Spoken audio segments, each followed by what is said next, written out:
जय जवान जय किसान साथियों, मैं जगबीर गसोला। आज सुबह 9 बजे जिस प्रकार से प्रधानमंत्री ने लाइव आकर के 3 कृषि काले कानून वापस लेने की जो घोषणा की, उससे हम प्रधानमंत्री जी से पूछना चाहते हैं कि ये 3 काले कृषि कानून वापस होने से क्या किसानों की आमदनी, किसानों की माली हालात के ऊपर क्या असर पड़ेगा।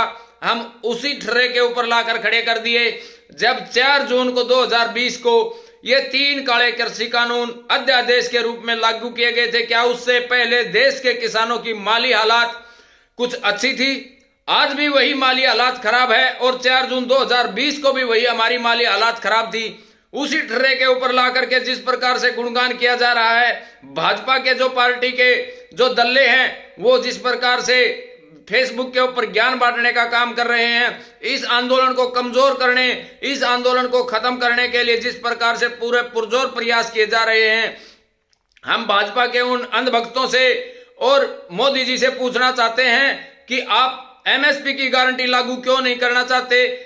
किसानों की सबसे मुख्य मांग 20 साल से चली आ रही एमएसपी स्वामीनाथन C2 फार्मूले के साथ लागू किए जाए ताकि किसानों के आर्थिक हालात में सुधार किया जा सके, किसानों के लिए संपूर्ण किसान कर्ज मुक्ति की जाए ताकि किसानों के जो प्रतिदिन हो रही आत्महत्याओं के ऊपर अंकुश लग सके और किसान अपना सुखी जीवन यापन कर सके। क्योंकि प्रधानमंत्री जी ने एक साजिश के तहत 4 स्टेटों के चुनाव को मद्देनजर रखते हुए इस प्रकार से चुनावी घोषणा की है कि ये अभी तक जब तक संसद के अंदर इनको कानूनी अमली जामा पहना कर ये कानून वापसी नहीं होते तब तक किसानों को इसके ऊपर कोई विश्वास नहीं है।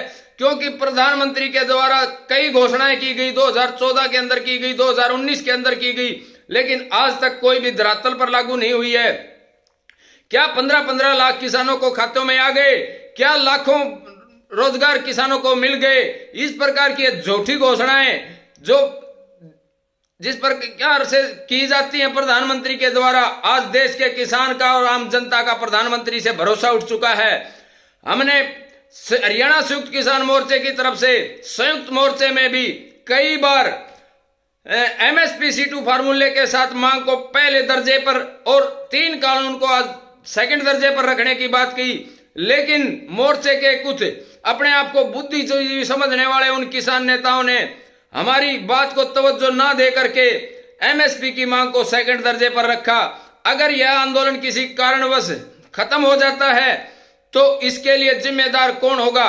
क्योंकि एमएसपी की गारंटी अगर हमें 1 साल पहले मिल जाती तो हमारी 2 फसलें एमएसपी के ऊपर बिक चुकी होती, जिसकी वजह से देश के किसानों को प्रति एकड़ के हिसाब से कम 20-20 हजार का मुनाफा हो गया होता। लेकिन इन हठधर्मी, जैसे प्रधानमंत्री हठधर्मी है, उसी प्रकार देश का ये 40 किसान नेता भी उससे कम नहीं है। ये किसी की नहीं सुनते, हरियाणा के किसी संगठनों की नहीं सुनते। हरियाणा संयुक्त किसान मोर्चे की तरफ से बार बार हमने प्रयास किए कि एमएसपी C2 फार्मूले के साथ एमएसपी की गारंटी का पहले दर्जे पर लिया जाए, लेकिन संयुक्त मोर्चे में उसकी अनसुनी की गई, जिसका नतीजा अब आने वाले समय में भुगतना पड़ सकता है। क्योंकि मोदी सरकार की एक साजिश है कि कोर्ट के तहत आंदोलन को खत्म करने के लिए यह चाल चली गई है।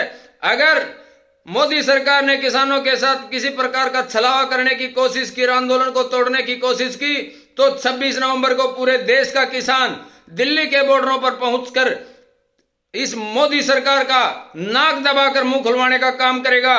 जिस प्रकार से एक घोषणा की है उसी प्रकार से एमएसपी C2 फार्मूले के साथ और संपूर्ण किसान कर्ज मुक्ति की आवाज को जोर शोर से उठा करके ये मांगे पूरे करवाने का काम करेंगे।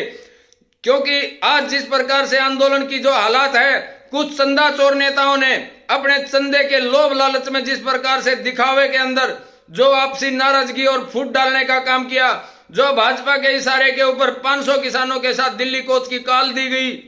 अगर यह दिल्ली कूच की कॉल मजबूती के साथ दी जाती तो ये प्रधानमंत्री हमारी सभी मांगे पूरी करता। लेकिन जिस प्रकार से सरकार के इशारे पर 1 साल तक इस आंदोलन को चलाया गया, इस संयुक्त किसान मोर्चे के नेताओं ने भिक करके सरकार के साथ गुगली खेल करके किसानों को बहकाने का काम किया। अगर ये मजबूत कॉल दे देते, अगर ये मजबूती के साथ फैसला ले लेते तो देश के किसानों को 1 साल तक सड़कों पर नहीं बैठना पड़ता। जब हरियाणा की तरफ से 7 नवंबर को रोहतक के अंदर एक मीटिंग करके एक सिर्फ आवाज को बुलंद किया जाता है कि 26 नवंबर को पूरा हरियाणा और पूरे देश के किसान उमड़ करके दिल्ली के अंदर संसद का घेराव करेंगे। उसी के दबाव में चलते हुए आज प्रधानमंत्री नरेंद्र मोदी ने जिस प्रकार एक काले कानून वापसी की जो बात की है, जहां एमएसपी के मुद्दे को छोड़ दिया गया, और हम गुरनाम सिंह चढ़ूनी से भी कहना चाहते हैं कि आप सिर्फ सुर्खियों में और अखबारों में और मीडिया के अंदर रहने के लिए पंचायतें करते हो। अगर आपके अंदर सच्चा मादा होता किसानों के लिए लड़ने का, तो रोहतक के अंदर जो खाप पंचायतों ने, टोल कमेटियों ने और हरियाणा के तमाम संगठनों ने आपको एक जिम्मेदारी देकर के, एक चिट्ठी लेकर के आपको संयुक्त मोर्चे में भेजा था, लेकिन आप हरियाणा की जिम्मेदारी से भाग करके आप उस चिट्ठी को ही खा गए रास्ते के अंदर। और उस जिस चीज की आप दिल्ली जाने की बात 26 नवंबर 2020 से करते आ रहे थे, लेकिन आप आपके अंदर जाने का मादा नहीं है। आप सबसे कायर नेता हो। अगर आप मजबूत फैसला लेकर के, क्योंकि आपको थोड़े दाब पड़ते ही आप भाग देते हो, यह आपके अंदर एक बहुत बड़ी कमी है। आपसे कायर कोई किसान नेता इस मोर्चे के अंदर नहीं है। एक बार आप फैसला लेते हो फिर उसको वापस ले लेते हो।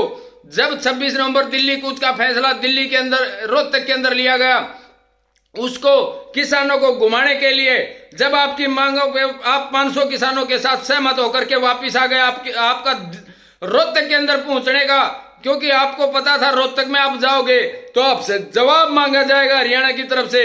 लेकिन उस कायरता से बचते हुए आपने जाकर के अंबाला की मोड़ा मंडी से एक पैदल यात्रा करने का जो आश्वासन देकर के किसानों को घुमाने का काम कर दिया। ये तो रोहतक की पंचायत के अंदर फैसला ही नहीं हुआ कि हम पैदल यात्रा करेंगे। जब दिल्ली के बॉर्डरों पर बैठे हैं तो हम दिल्ली की तरफ कूच करेंगे। और अपने आप को शेर कहलाने की बात करने वाले हम गुरनाम चढ़ूनी से पूछना चाहते हैं, आप इतनी कायरता करते हो तो घर बैठ जाओ, क्योंकि आपने कभी किसानों की लड़ाई लड़ी ही नहीं। आप व्यापारी हो, आप आड़तियों की लड़ाई लड़ते हो। हमें इस बात की कोई नाराजगी नहीं कि आप आड़तियों की लड़ाई लड़ो, आड़ती भी हमारे भाई हैं, लेकिन किसानों की आंखों में धूल मत झोंको। आड़तियों से पैसा लेकर के जब ये 3 काले कानून की बात उठाई तो आपका भी मुंह नहीं खुला कि कृषि कानून के साथ साथ आप पहला नंबर के ऊपर के एमएसपी की बात करो ताकि किसानों का भला हो, लेकिन आपने आड़तियों का भला करना था, इसलिए आपने 3 कृषि कानून को आगे रखने के ऊपर अपनी तरफ से सिफारिश करी। हरियाणा के और संगठनों को दबाने के अंदर आप हमेशा संयुक्त मोर्चे के पक्ष में खड़े होते हो, और जब मोर्चा आपके ऊपर दबाव बनाता है तो आप हरियाणा के किसान संगठनों से आप मदद मांगने का काम करते हो। मोर्चा से हमारी अब भी अपील है कि एक मांग पूरी हुई है, इस मांग से कुछ किसानों का भला नहीं हो। अगर अब भी आप कड़ा और बड़ा फैसला लेने की अगर आपके अंदर क्षमता है, आप अपने कंधों पर अगर वजन उठाने के काबिल हो, तो दिल्ली कूच का 26 नवंबर का ओपन कॉल दे दो। सरकार तो कल नहीं परसों आपकी सभी मांगे मान जाएगी, लेकिन ये कायर नेता ऐसा नहीं करने वाले, क्योंकि ये किसी भी प्रकार का रिस्क लेना नहीं चाहते। ये चाहते हैं कि किसान बॉर्डरों के ऊपर मच्छरों के अंदर पड़े रहें, आप आलीशान बंगलों के अंदर और होटलों के अंदर रुकें, इनको कोई दिक्कत नहीं है। ये आंदोलन को जथा इसी स्थिति में रख करके भाजपा के हाथों देकर भागना चाहते हैं, लेकिन भाजपा अपनी बदनामी और 4 स्टेटों के चुनाव को देखते हुए जिस प्रकार आज घुटनों के बल पर चल रही है, लेकिन ये किसान नेता उसको झुकाने के लिए आज भी तैयार नहीं है। हमारा पूरे देश के किसानों से अपील है कि इस मोर्चे के नेताओं के से आप इस बारे में सवाल करिए कि आप मजबूत कॉल क्यों नहीं दे रहे। आपकी वजह से पूरे देश का किसान 1 साल तक बॉर्डर के ऊपर सड़ रहा है, लेकिन आपको उसकी सूझ नहीं। 750 किसानों ने अपना बलिदान दे दिया, लेकिन किसी नेता ने संयुक्त किसान मोर्चे के अंदर आए चंदे में से किसी को 10 पैसे की परिवार को मदद तक नहीं दी, लेकिन ये अपने बड़े बड़े चौड़े चौड़े टायरों की गाड़ियों में घूम रहे हैं। आज जिस प्रकार से जो भाजपा घुटनों के बल पर आई, जो ये कहती थी कि ये काले कानून ये तो बिल्कुल किसानों का भला करने वाले हैं, लेकिन आज इनका चेहरा बिल्कुल बेनकाब हो गया कि अगर ये कानून अच्छे होते तो वापसी नहीं लेने पड़ते। जो देश का कृषि मंत्री ये कहता था कि भीड़ से कानून वापसी नहीं होते, भीड़ से कानून ही वापसी नहीं, भीड़ से तो सत्ता पलट जाती है। अगर अब भी आपके पास अवसर है, या तो एमएसपी की गारंटी स्वामीनाथन C2 फार्मूले के साथ दाना दाना खरीद के ऊपर दी जाए और कानूनी रूप बना करके जो खरीद की गारंटी एमएसपी से नीचे खरीदेगा उसका सजा का प्रावधान बना करके उसको मजबूती के साथ लागू किया जाए, अन्यथा ये किसान इन बॉर्डरों से हिलने वाले नहीं। हम मजबूती के साथ आज भी खड़े हैं, और 26 नवंबर को अगर 26 नवंबर तक किसानों की मांगे पूरी नहीं होती और सरकार किसी प्रकार से आंदोलन में दखल डालती है तो देश का किसान भारी संख्या के अंदर बॉर्डरों के ऊपर आकर के इस भाजपा की दोगली सरकार का नाक दबाकर मुंह खुलवाने का काम करेंगे और किसानों की सभी मांगे मनवाने का काम करेंगे। लेकिन किसान नेताओं से हमारी पुनः अपील है कि आप मजबूत दिल्ली कूच के ऊपर एक फैसला लीजिए। आप कायरता मत दिखाइए। देश का किसान लड़ने के लिए तैयार बैठा है, देश का किसान लड़ने के लिए तैयार बैठा है और सरकार झुकी बैठी है, लेकिन आप कायरता मत दिखाइए। सब बस आप मजबूती के साथ फैसला ले लीजिए ताकि देश के किसानों की मांगे पूरी हों और आने वाले समय में किसानों की एक आवाज पर देश की सरकार कांप उठे। लेकिन ऐसा मैसेज आपके अंदर देने की काबिलियत और आपके कंधों के अंदर इतना बोझ उठाने की हमें लगता है आपके अंदर काबिलियत नहीं है। अब भी समय बचा है, आप तुरंत जागिए और मजबूत फैसला लीजिए ताकि किसानों की मांगे जल्द पूरी हो जाएं। 26 नवंबर को 1 वर्ष के ऊपर सरकार झुक चुकी है, सरकार दबी बैठी है, इसलिए आप फैसला ले लीजिए। वीडियो को साथ ही ज्यादा से ज्यादा शेयर और सब्सक्राइब करें। जय जवान जय किसान।